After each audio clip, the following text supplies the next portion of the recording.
Po 8 hodín odpracuje každý občan mesta Hlohovec v rámci súťaže zveľaďovania miest a obcí pri príležitosti 20. výročia Slovenského národného povstania.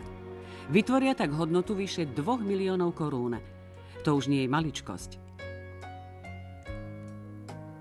A preto nie náhodou vyzval Hlohovec ostatné mestá do súťaže o vzorné mesto. Výsledky obetavej nezištnej práce občanov Hlohovca už vidieť.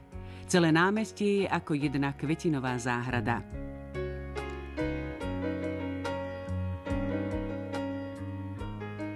V príjemnom prostredí sa teraz dobre cítia starí i mladí.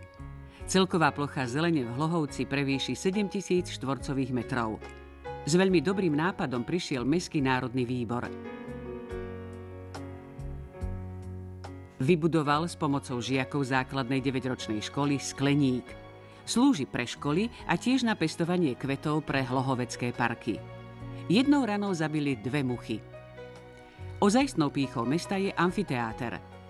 Hoci je naozaj krásny a umiestnený v utešenom prostredí bývalého Grófskeho parku, vybudovali ho za minimálne prostriedky, väčšinou brigádnicky. Pre občanov i kolektívy, ktorí odpracujú najviac brigádnických hodín, pripravili hodnotné ceny. Bude to odmena pre tých, ktorí sa najviac zapojili do súťaže skrášľovania miest a dedín k 20. výročiu povstania. Mesto Hlohovec sa v spomínanej súťaži umiestni iste na veľmi čestnom mieste.